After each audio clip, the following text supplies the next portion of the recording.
tidak boleh tadi ada kalimat trauma kepada suku. Suku Batak banyak orang soleh, suku Jawa juga banyak orang soleh.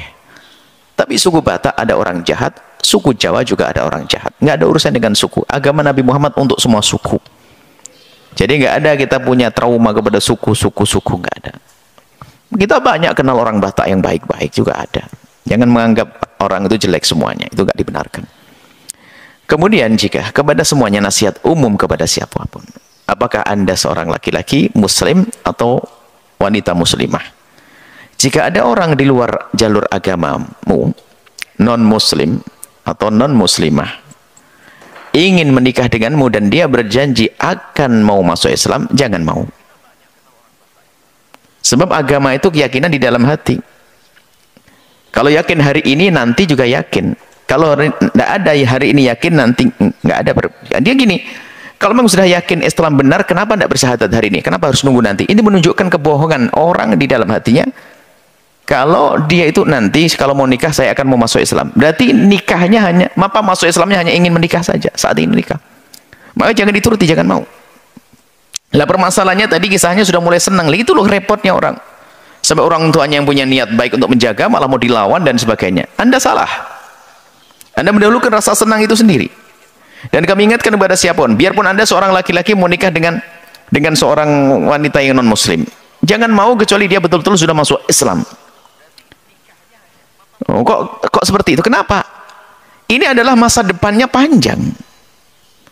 Dan kami himbau juga kepada kaum Kristiani dan yang lainnya, hendaknya menikah dengan orang seagama biar lebih mudah harmonisnya itu.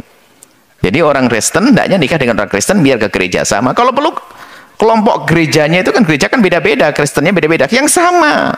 Kami nasihati kepada orang di luar Islam juga. Kalau Anda Kristen, Protestan atau Kristen Katolik, Kristen ini, hendaknya Anda semuanya yang sama. Bahkan perlu gurunya itu yang sama supaya mudah untuk pertemukan. Nasihat orang Nasrani juga. Jadi nggak perlu deh orang Nasrani itu berangan-angan menikah dengan orang Muslim. Repot nanti menyesuaikannya. Yang satu pergi ke masjid, yang satu pergi ke gereja, nggak enak. Maka ini nasihat umum demi kebahagiaan. Begitu juga Anda sebagai seorang Muslim menikahlah dengan wanita Muslimah. Permasalahan adalah gara-gara senang dulu, ini repot, sudah lupa Allah akhirnya. Jangan mengatakan kan saya laki-laki. Laki-laki siapa yang bisa menjamin umurmu panjang? Baru menikah 2 bulan istrinya hamil, yang baru mau masuk Islam tadi atau masuk Islamnya pura-pura hamil, laki-laki meninggal, anaknya jadi apa? Yuk. Jadi ikut agama ibunya pada akhirnya seperti itu. Makanya jangan main-main urusan begini. Kok kayak sudah tahu umurnya panjang bakal bisa sendiri. Saya kan laki-laki bisa ngatur. Oh jangan begitu. Apalagi seorang wanita. Jangan mudah menikah dengan seorang laki-laki yang ingin pindah agama gara-gara menikah. Ini bisa berpindah-pindah pada akhirnya. Kecuali masuk Islam dulu. Sudah terbukti kiprahnya dalam Islam, sholatnya ininya, baru hebat Anda membawa mereka. Menikah dengan mereka, iya boleh, karena apa? Sudah terbukti seperti itu. Jadi jangan mudah. Oh saya niatnya dakwah, ya dakwah kan sekarang. Kalau masuk Islam nggak usah nanti. Kalau memang Anda punya keyakinan Islam benar, masuk Islam. Dan bukan karena saya, artinya bisa saja setelah kamu masuk Islam tidak usah menikah dengan saya, aku juga boleh. Bisa menikah dengan yang lainnya, harus begitu, berani ngomong gitu. Kalau dia mengatakan, iya saya mantep Islam dan saya menikah dengan kamu. Kalau pun tidak juga tidak masalah. Yang penting saya masuk Islam, berarti benar dia masuk Islamnya. Alangkah banyaknya orang berbohong di sini. Pengen masuk Islam karena masuk Islam hanya karena sebuah pernikahan. Setelah menikah bubar Islamnya, naudzubillah. Ayo, maka hati-hati, agamamu itu mahal.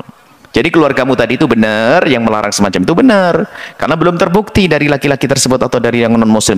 Suruh buktikan kalau sudah masuk Islam, menjadi Islam yang baik, baru nanti boleh menikah seperti itu. Keindahan akan terwujud dengan kepatuhan kepada Allah dan kepatuhan kepada orang tua. Wallahu a'lam bishawab.